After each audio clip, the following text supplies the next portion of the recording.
Well, Chiefs Kingdom, your Kansas City Chiefs won a nail biter out there in Los Angeles, and they, I think, tried to kill me in the process. It's a lot of fun here. We're going to go over. Matt Derrick's with us live post-game right now. You'll hear this in a little bit. Welcome to Locked On Chiefs. From the land of the free and the home of the Chiefs, this is the Locked On Chiefs podcast. Woo, well, fellas, yeah. Did you see that coming, Matt Derrick? Was that on the plate tonight? No. And an overtime game where the triplets do that. This was Mahomes, Kelce, and Hill. That's all it was. Those three guys were just, okay, that's us. Let's go. There was nothing else on offense. Those three guys just absolutely took over this game. And I got nothing. I mean, other than I want to see Patrick Mahomes and Justin Herbert in the AFC West for, I think, the next 15 or 20 years. Might kill us all, but I want to see more of it. Hey, as long as we have our defensive players, I'll be fine. But, yeah, that was quite the game. I don't know how many cuss words I dropped at the end of that game. Travis Kelce was phenomenal, and it's glad to see him back from his couple of games where he struggled the past couple of games. Yeah, I was really, just struck by both Kelce and Hill. I mean, there were virtually no mistakes from those guys tonight. I mean, for all the talk and consternation that we've had over the drops and some of the bobbles and issues in the past, there was nothing tonight. And some of those catches were absolutely amazing, especially Hill. The 44-yard bomb, I have no idea how he hauled that one in. It would have been a good play because of the pass interference anyway, but that catch was just amazing.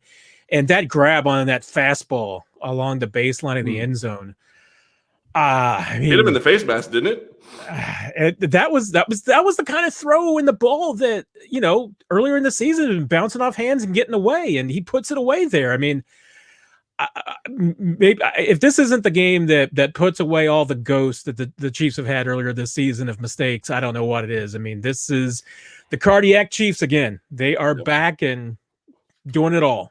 We have a lot to talk about in this game. I just want to say really quick, prayers out to Donald Parham. Don't know what happened, but looked very bad. Hope that ends up not being a big deal. Travis Kelce, Tyreek Hill played phenomenal. Patrick Mahomes struggled at times, and I think Andy Reid and Mahomes and Eric Bieniemy need to figure out what they're going to do with the screen pass because there's too many teams that are sitting on it now. So another interception like that's bound to happen. It is. You got to adjust to that. That was one of the things that I was crying about in the middle of the game.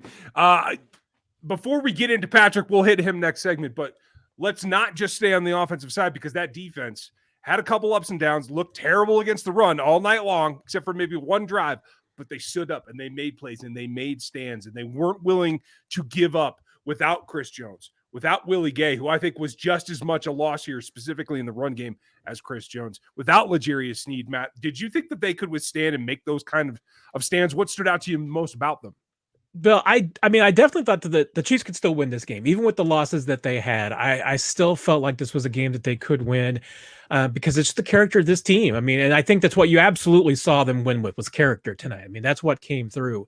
But hey, you know what? I mean, if the Chiefs have Chris Jones, L'Jarius Sneed, Willie Gay, we're probably not talking about the greatness of this game because I think the Chiefs probably win it pretty easily. That probably certainly made it a more even game. I mean, you look at the losses that both teams had, and I mean, there were much bigger issues on the Chiefs side of the line than there was on the Chargers side. The defense definitely was vulnerable on the ground, and whether or not that was just an issue of Chris Jones, whether it was the game plan, with the losses the Chiefs had overall, I mean, they were generally playing a little bit lighter boxes. I mean, I know Ben Neiman still played a lot tonight, but, they were still playing a little bit lighter than they would normally play. And that probably certainly played a little bit into the Chargers, willingness to pound it on the ground. I mean, they clearly came in with the intention of trying to run the football, and they absolutely did that. So a concern going forward, but, at the same time, they made plays when they had to. The goal line stops, the fourth down stops. Those were the plays they didn't make in week 3. In week 3, all of those went the Chargers' way. The Chargers got them done. This week, Chiefs defense got the plays done. I mean, they made the stops when they had to. I just got to throw this out there really quick. Going into the fourth quarter, I did not see either team getting close to 30 points. 13-14 when it changed over to the fourth quarter. Both teams scored over 14 points in the third quarter. Phenomenal game. A lot of fun to watch. A little bit lower scoring, but this had some Chiefs-Rams 2018 kind of fourth quarter connotation to it, if you ask me. Yeah, just a slower start, but they ramped all the way up there, and it was on the shoulders of Mahomes in pluses and a couple of minuses as well. We're going to get to him in a second, but if you want to go see the Super Bowl, whether the Chiefs are in it or not, there's a really great way to do it, and it is right around the corner, less than 100 days away. On Location, the official hospitality partner of the NFL, they have a unique experience for both the Super Bowl and experiences to go with it, with elite NFL legends, 5-star hotels, 3-star chefs, all kinds of stuff. All you have to do is either search Super Bowl on Location or go to locationexp.com/SB56.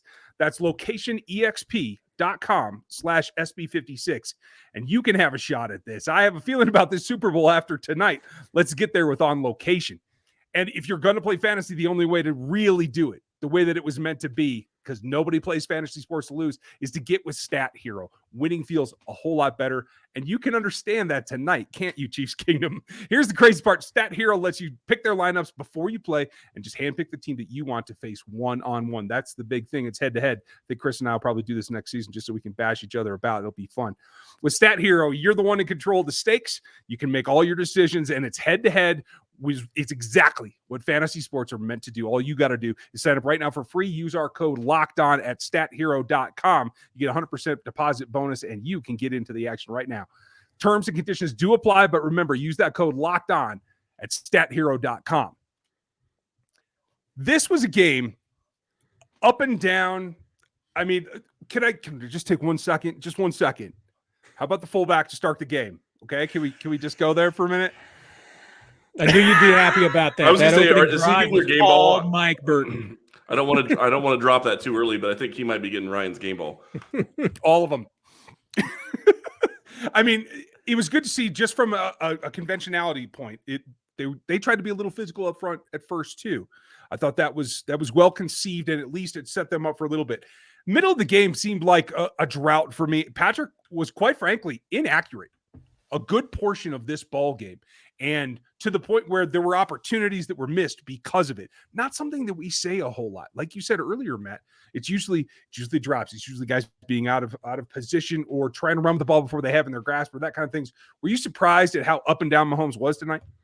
Yeah, I mean, I'm always surprised when he's inaccurate, and there certainly had a stretch there, but there's usually a commonality to me a little bit when he gets into one of those inaccurate streaks, and some of it's just because I think he's just trying to get rid of the ball too quickly, whether it's that he sees a play opening up or he sees a window closing, whatever it may be. I mean, that throw to Hardman in particular on the goal line play. I mean, that was just a classic case to me, of he's just trying to get the ball out as quickly as possible. And you saw from the replay, we didn't have a good grip on the ball. So there wasn't much of a chance of him getting out of his hands well. Sometimes he can make that throw. Sometimes he can't. I mean, to a degree, maybe it's just something that you live with Patrick Mahomes as your quarterback, is that there's going to be some times that he rushes the ball out and it doesn't work. And tonight he had an excessive number of those. But it just seemed to me that there was a few times when he just, he just winds up a little bit too much, either puts a little bit too much mustard on it, tries to get it way too quickly. And usually if you look at it, I mean, there's something mechanically wrong with him when the ball comes out that way. And he'll tell you, I mean, it's occasionally whether it's footwork or it's arm. Usually, I mean, I think he'll tell you that's probably his footwork more than anything.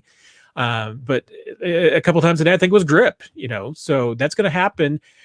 And like I said, maybe it's just something you live with when you got Mahomes as your quarterback, because occasionally he's going to make those plays and they're going to hit. Well, I think maybe not occasionally, maybe more than occasionally. I think the thing that stood out to me really when watching him play was 10 of 11 in his first couple of throws on the first two scoring drives. And then he missed throw after throw after throw and ended up getting to like 10 of 17 or something like that. But the thing that really sticks out to me is we saw the Patrick Mahomes of old tonight. His comeback at the very end of the game, his comeback when they were down a touchdown, before that, and his comeback, his play in overtime was the Patrick Mahomes of old. His clutch play came back, and that's something we haven't really seen this season. I'm not saying he's had an opportunity, but it hasn't really been there. But it did tonight. It was there tonight. Well, and this was something that I felt like the Raiders did a little bit. The Broncos have done before too. I mean, it was especially there late in the game. The Chargers weren't putting any type of spy on Mahomes, which to me is really, I mean, that's the key. That if you're gonna play the defense that with the cover twos and everything like this to try and take away the deep end of the field against Mahomes, the one thing you can't let Mahomes do is buy time. And, if you've got a spy in there in the middle of the field that can make sure that one, he can't scramble, or two, that if he tries to step up out of the pocket and step away from the pocket, that there's somebody there to chase him down. Because, when the Chiefs offense was struggling, I felt that a little bit of it was that Mahomes was trying to push the ball downfield to some plays that weren't there.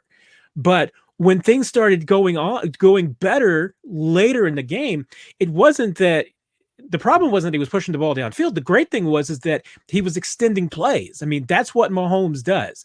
When he tries to push it downfield from the pocket, that to me is sometimes when he doesn't hit that high percentage throws, because that's just the time when, the defenses are still guarding. I mean, the great thing about Mahomes when he starts scrambling is that nobody can keep up with Tyreek Hill and Travis Kelce for 6 seconds. They can keep up with him in these zone coverages and everything. They can keep up with them for 4 seconds. You start buying time, you can't keep up. And you certainly saw it on, that late throw to Hill. I think both of the big plays to Kelce, those were just plays that, if Mahomes scrambles and buys time and you don't force him either out of bounds or you force him to get rid of the football earlier by having a spy on him, he's going to eventually pick you apart. And that's exactly what I think he did in the second half. And he finally used his legs for that big, long, 32-yard run that he had. Because he was allowed to. Right. And that's a big thing because, and by the way, somebody get Travis Kelce some oxygen, will you? But beyond that, it felt like not only did he feed off of the long run, but in particular, I felt like that time that he got hit, which out of bounds, went down hard, he got up and did his little jog back to the huddle. And I felt like that kind of sparked something from the way that he was delivering the ball after that. And I think maybe it is a physicality with him that when he gets challenged, he's going to fight back. And I thought we saw that as it went down the stretch. Yeah, and you know what? I was really surprised there. Actually, on the eventual touchdown play to Kelce, I was actually surprised that they called a pass play there, because I thought that they might just either go ahead and call something really quick and short, or even a run to give Mahomes a break. I mean, he looked gassed there for a second, so I was kind of surprised they called it there. But he didn't look near as gassed as Travis Kelce did on that long run. No, I mean that's at Kelce's age, for those 2 plays that he had today, the yards that he covered today, yeah, absolutely get that guy a breather, because he needs it. He certainly did. 13 targets for him and Hill. They came out the same. 148 for Hill, 191 yards for Travis. Getting away like that, certainly. Those guys went for over 300 yards receiving together. Yes. Am I doing my math right? 339? Is that what they ended up with? Correct. That was quick, Matt. Well done. How? 339 yards receiving. Matt dropping the math knowledge. Thank you. Right? Goodness. That's crazy. And they did a good job on the other side. We'll talk about the defense here in a minute when we get back. But that volume of offense, they tried to run some. It wasn't effective, but at least they grounded out a little bit and they got some physicality out of it. In the end, it just came down to those 3 guys having enough time, thanks to the offensive line, who I think they actually got stronger as the game got on, and making those plays, the 3 of them. A lot of ad-lib. I would even wager, Matt, that probably 20% of those of fourth quarter passes were ad-lib, that were guys just going to get open. And certainly I think most of the completions, because, I know looking at the playlist very briefly at one point, I mean, I think most of the completions were quick throws. I mean, incompletions were quick throws. I mean, it was just a matter of, and once again, I mean, I think that was at that point that Mahomes was still trying to make some quick plays, and he wasn't very accurate at that point. But once he started buying a little bit more time, that's kind of in his element. I mean, that's when he is, and honestly, I mean, a guy like Mahomes, he's probably, to me, more accurate when he's on the run, because I think he's got his momentum going in the right direction. Sometimes when, he's trying to get rid of the ball quickly out of the pocket, I think that, it comes back to footwork again. I mean, I think he'll just kind of fall away a little bit. And as much as we like to, say, hey, Mahomes can make a 70-yard throw falling backwards, doesn't necessarily mean it's going to be accurate. So, I mean, that's always going to cost you accuracy when you're falling away, when you're trying to throw a football. When you're stepping into it, it's going to help. So, I mean, I think we definitely saw him being much more accurate there at the end of the game on the run.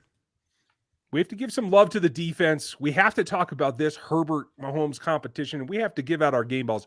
We're going to do that here in just a minute. But I got to tell you about BetOnline, because if you were betting this game and you thought it was going to be this narrow, or that you might get 339 yards out of the two receiver tandems, you probably made a lot of money tonight if you went to betonline.ag to lay your action down. It's the number one spot for betting on sports. You can get there right now, check out their new site, and you'll get a bonus if you use our promo code when you sign up.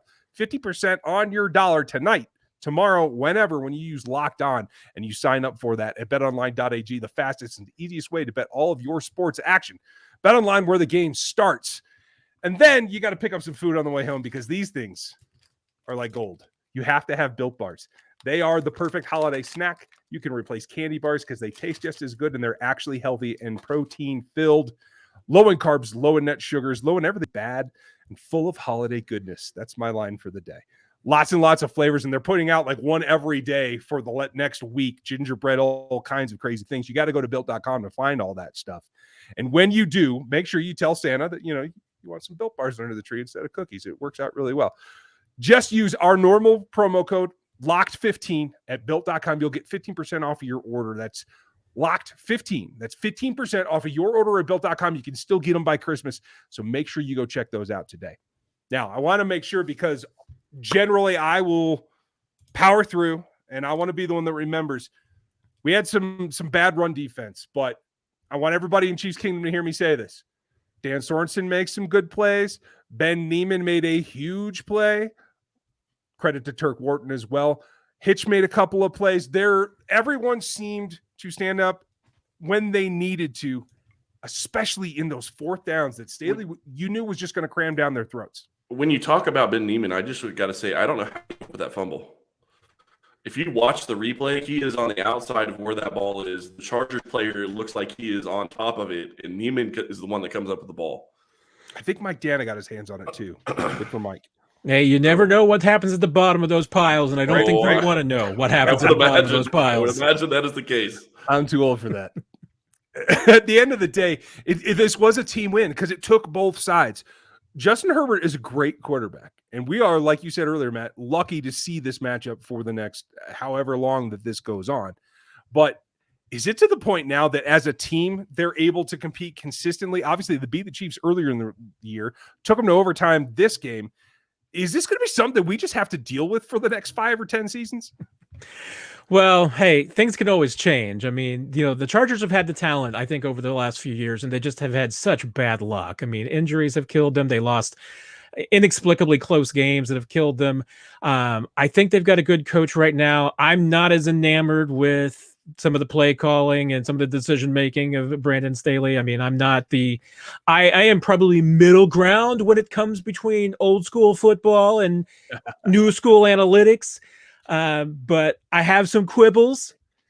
I'm not even going to point out that this game wouldn't have gone into overtime if Brandon Staley had kicked at least one field goal. But would have been a game. Would have been a different game. But we'll have that. We can have that discussion another time. Okay. But thank you, John Harbaugh and Brandon Staley, for going for it on times when they probably shouldn't have. But I mean, going forward, you're looking at this. I mean, yeah, the Chiefs and the Chargers are best positioned going forward to be competing for this division. The Chargers got their quarterback, so that's the biggest piece. The other teams don't have their quarterback yet. I mean, at least long term for the future quarterback. So, I mean, yeah, that's the future. Absolutely. And I have to say really quick, I know we were talking about this game, but the thing that really stands out to me about this is with this win, Kansas City now has 10 days before they face the Pittsburgh Steelers. They're going to get back Chris Jones. They're going to get back Willie Gay. They're going to get back L'Jarius Sneed. They're probably going to get all those guys back. And you would have to think that maybe there's going to be 1 or 2 more cases of COVID on this team, but there's plenty of time for them to get over that and be ready for their next game. So I think that's a huge plus for Kansas City as well. And I'm actually multitasking right now, listening to a little bit of Andy Reid at the beginning of his press conference. He was talking about injuries, really said that nothing really for the most part coming out of the game. He kind of started talking about Tyreek and then backed off. But remember, Hill left and was getting worked on the sideline, came back in. So that doesn't appear to be anything long-term. So nothing long-term coming out of this game. It's just going to be the issue of getting the guys back that were not available today. And with a mini bye, that should help. Getting to full strength, that should help. For all intents and purposes, this was the hump in my mind. I know the Bengals had a good start to the season. I don't know that they're playing at their peak right now.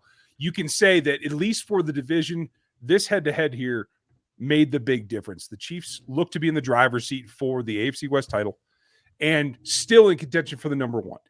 And at the end of the day, that's probably, that combined with the injuries, is all you can really ask to get out of this ballgame. Yeah, I mean, honestly, you don't really think of a tie, but I mean, that was what the Chiefs actually needed from this game. A tie at the very least would have put them in the driver's seat in so many things. Getting the win absolutely, gives them a huge advantage in the AFC West. Obviously, they got a 2-game edge now. The tiebreakers are actually in their favor against the Chargers because the Chiefs are 4-1 in the division. So the Chargers basically have to beat the Chiefs by 3 games or the final 3 games. I mean, they need to draw an inside straight. Now, the Chiefs need some help, but they're certainly a big part of, getting the number 1 seed is in their control. Win these final 3 games and New England loses once and you're there. So, this game absolutely helps you put away the AFC West. I think, the analytics right now would tell you that they're 95% to win the AFC West with this win. So they're in control there. Which now would make 6 straight years. Sorry, I just want to throw that out there. Every year since I started covering the team, they've won the AFC West. Okay, so well, you're just covering the team in perpetuity, so just going to say that now. I've never covered a Chiefs team that did not win the AFC West. And I pointed this out to Ryan. I just want to throw this out there. Kansas City will be the first team, as long as they hold on, they will be the first team to win the AFC West for more than 5 years. All the other teams, it's been 5-year stretches. Kansas City will be the first to take it to 6. And, one of the things I harped on all week, and I told you the other night, the other day, Ryan, one of the most difficult things to do in the NFL is to beat a playoff caliber team on Thursday night on the road. Yep. And Andy Reid is now 3. If the Chargers make the playoffs, Andy Reid's going to be 3-0 in those games. And I think the rest of the league, of my recollection, has won 6 games since 2006 in that kind of a scenario. I mean, it's ridiculous. It's how difficult it is for a team to go on the road. And I'm not even taking into consideration, the Chiefs have to go 2 time zones over. That's a big deal too on a Thursday night. This was hard to do. And Andy Reid's really, really good at it for whatever reason. Maybe it's because he's just a really good coach.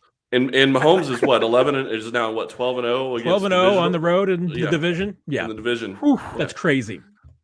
It's nuts. So it comes down to this as we start to speak in stereo. Matt gets to go first. Let's do this game ball thing. Steal my thunder at your peril, Matthew. Well, I'm not going to take your guy. So I might take Chris's guy. I don't know. But to me, I want to, because, I'm wearing this.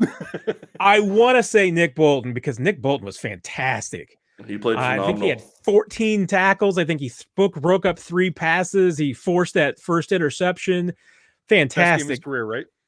Fantastic, but I can't do it because the offense won this game. So who was the biggest deal? And how long has it been since we said that? Sorry. Yeah, it's been a few games since we've said that. So who was the guy? I gotta go with Travis Kelce. I mean, those 2 touchdowns were just amazing. I mean, I still don't know how the guy, held up. And then he could have had a third. Yeah. I mean, he goes close. 69 yards and he doesn't get into the end zone. I mean, I'm just, as good as Mahomes was, as good as Nick Bolton was, good as Tyreek was, Travis Kelce gets the game ball. Yep. Chris? Oh, I guess I have to give mine to Tyreek Hill. I just thought he made clutch catch after clutch catch after clutch catch after clutch catch. And he is a difference maker on this offense. And when he is able to be on the same page as Mahomes, and I liked what Mahomes did getting outside the pocket, but when Hill is doing things with Mahomes, and Hill and Mahomes have a relationship where they are able to stay on the same page. Mahomes hit Hill on a deep pass early in the game where it was a route that was just a short route, and he saw Mahomes start running, and he took off deep, and he hit him. And you're sitting there going, you can't teach that. That's just chemistry between two guys knowing that what each other is going to do. So Mahomes played phenomenal at the very end of the game, but I have a hard time giving it to him with the turnover. So I got to give it to Tyreek Hill. 410 yards and 3 touchdowns, huh? It sounds like a line. We're going to leave that on the table. Yeah, we're just going to leave that sitting there. It sounds like a 2019 stat line for him. That's what it comes down to. But what didn't happen in 2019 is you didn't have Mike Burton leading the way and starting the whole thing off. That's what you didn't have. Leaping into the end zone. You got to give Mike Burton credit, folks. And if you haven't seen him, he was on the show a little bit ago. You can go back and listen to that episode or watch it over on YouTube. A little bit more on RGR as well. That said, it brings balance, and I'm happy for Mike. I know that he's happy to be in Kansas City, and to see them use a new wrinkle in a way that we really didn't think that we were going to get there. That's the only reason that we can leave Mahomes off of this list. And I have to wonder how many snaps did he get, because he was really involved early in the game. He was. And the second touchdown of his career and the first one in 6 years. That's pretty cool. Right? At a 20-yard screen pass. I mean, and let's give it up for Anthony Hitchens for getting his first interception in 7 years too.